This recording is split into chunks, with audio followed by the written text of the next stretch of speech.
En juin, la Tanzanie devrait lancer une initiative nationale qui facilitera le lancement d'une jeune pousse.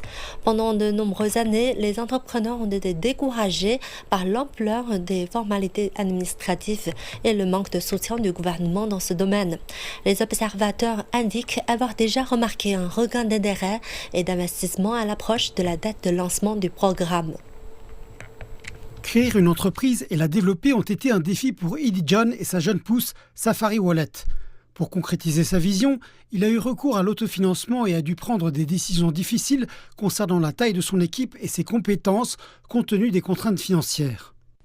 Je dirais que nous sommes tout simplement résilients d'une certaine manière. Parfois, lorsque vous examinez tous les facteurs, vous avez vraiment envie d'arrêter.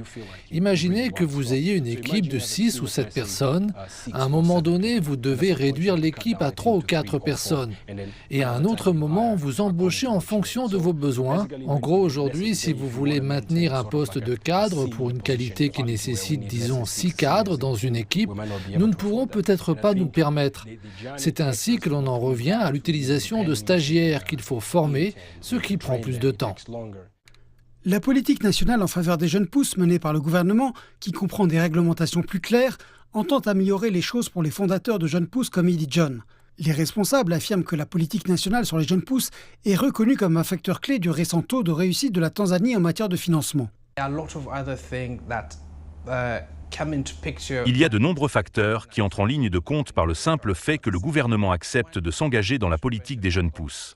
L'une d'entre elles est le Fonds national de capital risque, le bac à sable réglementaire.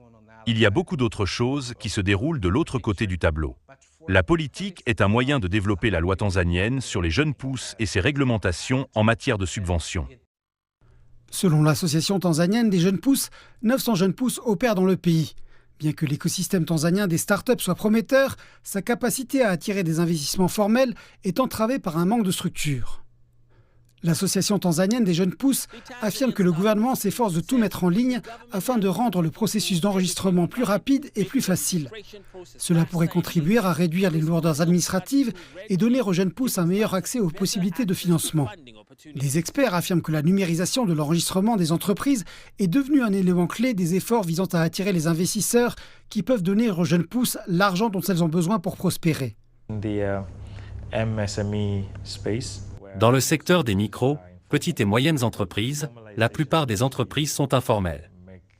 La formalisation rendra le marché plus visible et plus dynamique qu'il ne l'est actuellement.